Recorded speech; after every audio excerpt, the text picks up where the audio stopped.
Bon, fait que, premièrement, le cas numéro un, c'est que vous allez connaître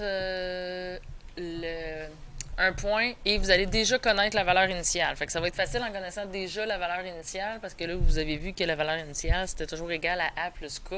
Fait qu'en connaissant en cours, ben, ça va être facile de trouver ce qui nous manque. Fait que là, on va le faire avec un exemple. Donc, trouver l'équation de l'asymptote horizontale, leur donner l'origine et les coordonnées d'un point. Fait que vous allez avoir besoin de tout ça pour être capable de trouver le reste. Fait que là, dans le fond, vous avez la valeur initiale, qui est le point 0,6. Donc, la valeur initiale en tant que telle, c'est 6. Vous avez l'asymptote. Oups, asymptote. Qui va être y égale 4. Puis vous avez un point quelconque qui passe à moins 1, 14. Alors là, dans votre règle, ici, qui est sous forme A, CX plus K, vous allez être capable de trouver ce qui vous manque. Puis là, ce qui est particulier, c'est qu'il vous manque le C aussi. C'est pas juste vos paramètres. Fait que là, si je regarde ça, qu'est-ce qu'on connaît déjà dans ma règle que je peux remplacer rapidement?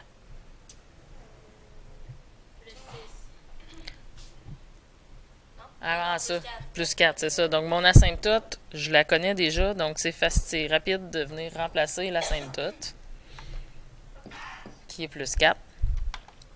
Et oui, mon A aussi ne sera pas très difficile à trouver parce que Y, on a vu ça, que c'était A plus K. Fait que là, ici, quand je connais ma valeur initiale, là, parce que ça, c'est la règle, puisque l'ordonnée est 6 ici, ben, je vais pouvoir chercher mon A comme ça. Fait que là, j'amène ça de l'autre côté, puis je trouve que mon A, il est 2. Fait que c'est pas trop difficile à trouver quand je connais ma valeur initiale. Là, quand vous la connaîtrez pas, ça va être une autre paire de manches. Donc, je remplace ça par 2. Fait que là, vous avez déjà trouvé 2 inconnus. Fait qu'il va vous rester la valeur de la base, la valeur de C à trouver. Fait que là, vous allez faire ce qu'on vous êtes déjà très souvent habitué de faire. Remplacer votre XY dans la règle par le point quelconque que vous avez. Fait que là, on a le point moins 1, 14. Fait que je prends ma règle, puis je viens remplacer mon Y par 14, puis mon X par moins 1. Et là, je dois isoler pour être capable de trouver ma base. Donc, on va faire moins 4. Fait que là, je résous mon équation. Donc, moins 4, moins 4. On va aller à l'autre ligne. Là. Résoudre, c'est supposé d'être là. Ensuite, on divise par 2. Divise par 2.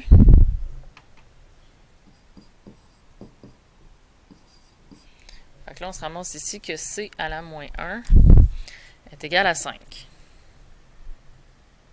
Fait que là, il y a deux façons de finir de résoudre qui sont aussi bonnes l'une que l'autre. Si ça avait été C au carré, qu'est-ce que vous auriez fait? Une racine carrée. Là, c'est C à la moins 1, fait que vous pourriez faire la racine moins unième. Okay? Donc, on peut faire la racine moins unième de 5 qui va nous donner C. Fait que là, sur votre calculatrice, vous devez établir le moins 1. Fait que là, si vous utilisez vos calculatrices graphiques, faut que vous tapez le moins 1 avant. Puis après, vous allez dans Maths, aller choisir la racine énième qui correspond. Là. Fait qu'il y a comme une petite étoile avant. Donc, le C devrait vous donner 0,2. Fait que ça, c'est une façon de le faire. L'autre façon, c'est de venir réfléchir à votre C à la moins 1. Fait que vous avez le 5. C à la moins 1, c'est égal à 1 sur C à la 1. Okay, donc, on l'amène au dénominateur pour avoir un exposant positif. Fait que si j'enlève ce 1-là, parce que dans le fond, C à la 1, c'est juste C, et là, vous pourriez faire juste un produit croisé. Ça, c'est comme si c'était sur 1. 1 fois 1 divisé par 5, et là, vous trouvez que C, c'est égal à 0,2. Fait que vous pouvez les transformer en exposants positifs pour être capable de mieux réfléchir à votre situation, mais ça va dépendre des cas, parce que des fois, je veux dire, même si si j'avais eu C à la moins 5, ben, même si je le transforme en positif, après ça, vous allez avoir une racine cinquième à faire quand même. Fait que faire une racine cinquième ou faire une racine moins cinquième, c'est pas bien différent. Fait qu'après que vous avez fait tout ça, mais là, vous êtes capable de venir écrire votre règle. Donc, notre A était 2, notre C est 0,2 à la X plus, puis le K, c'était 4. Là, vous avez votre règle. Donc, le cas 1, c'est le plus facile parce que vous avez automatiquement la valeur initiale qui vous donne directement le A avec un petit calcul de rien, là, en faisant Y est égal à A plus K.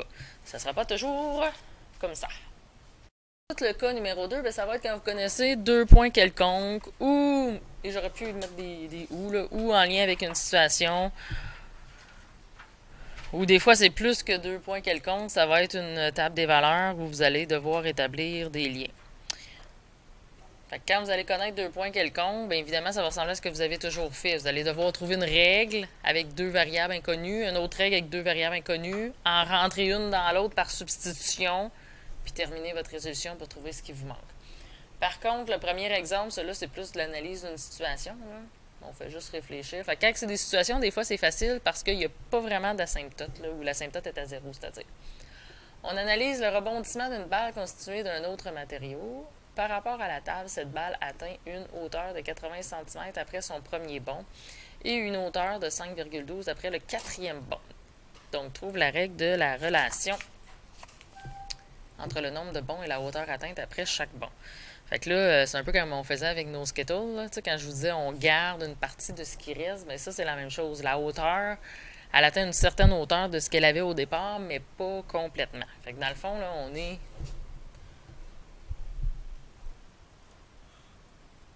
on est sur une table qui mesure ici 80 cm. Et là, on envoie une balle.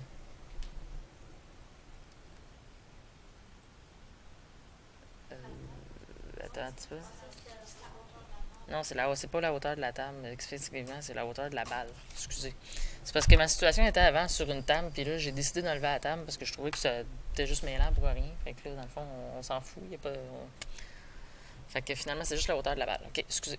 Fait que là, dans le fond, vous allez envoyer la balle. Mettons qu'elle frappe le sol, la table, peu importe. Elle rebondit. Puis là, vous savez qu'une balle, ça fait ça comme ça. Là, puis ça diminue tout le temps. Jusque... OK. Donc, au départ, quand on l'envoie, on est à 80 cm. Fait que ça, c'est mon premier rebond. Et là, après ça, 2, 3, 4. Quand j'arrive au quatrième, on a atteint une hauteur de 5,12. Bon, c'est vraiment pas à l'échelle, mon dessin, comme la plupart de mes dessins. Donc, on peut associer ça peut-être à une petite table des valeurs, x, y. Fait que dans le fond, mon premier rebond, on est à 80 cm.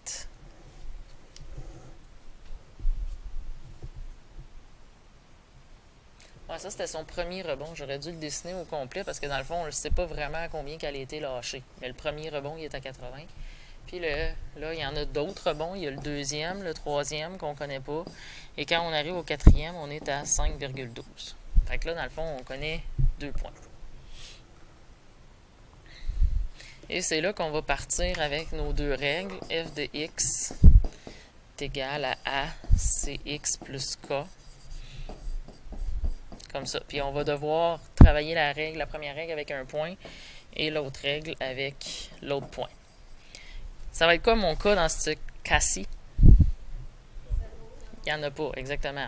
On est par rapport... C'est pour ça que tantôt, là, je disais, avant ça, ma situation était par rapport à la table, puis ça mêlait tout le monde comme première situation. Là.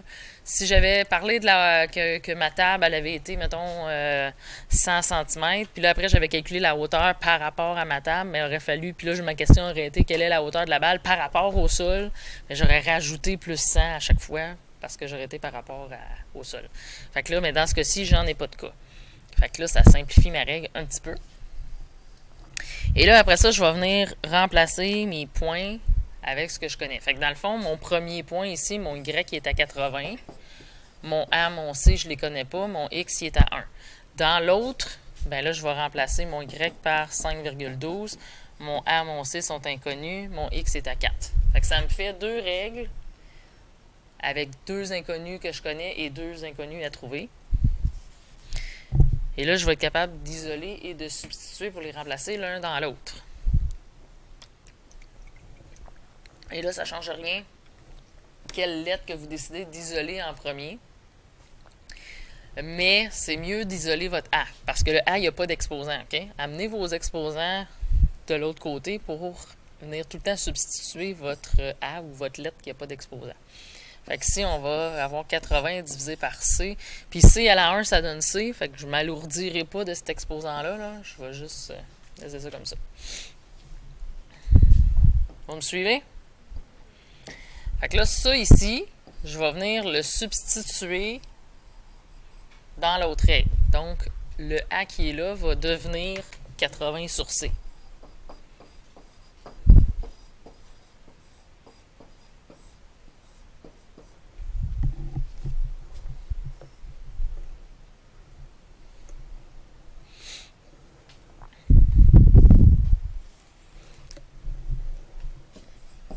Et là, si je multiplie, dans le fond, ça me donne 80 C à la 4 sur C. Mon C reste au numérateur, parce que c'est comme si j'avais C à la 4 sur 1. Je multiplie en haut 80 fois C à la 4, puis en bas, ben, C fois 1 reste C. Et là, qu'est-ce que je peux faire avec mes... J'ai la même base. Donc, qu'est-ce que ça donne C à la 4 sur C? C à la 3. Donc, je soustrais mes exposants. Puis là, ben, je suis rendu avec une petite équation pas pire à résoudre. Donc, je divise par 80 de chaque côté. Ça donne 0,064. Et là, je vais devoir faire la racine cubique.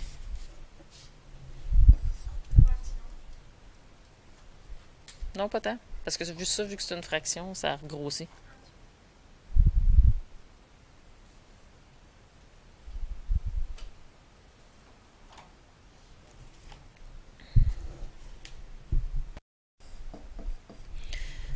Bon, fait que là, ça, c'est votre base. Après ça, il va vous rester à chercher la valeur du A. Mais dans le fond, ici, vous aviez A qui était égal à 80 sur C. Fait que maintenant que vous avez trouvé le C, vous pouvez le remplacer par le chiffre 0,4 qui vous permet de trouver la valeur du A. Donc, 80 divisé par 0,4. 200. Fait que là, ben, vous avez les deux qui vous manquaient. Vous avez le A et le C.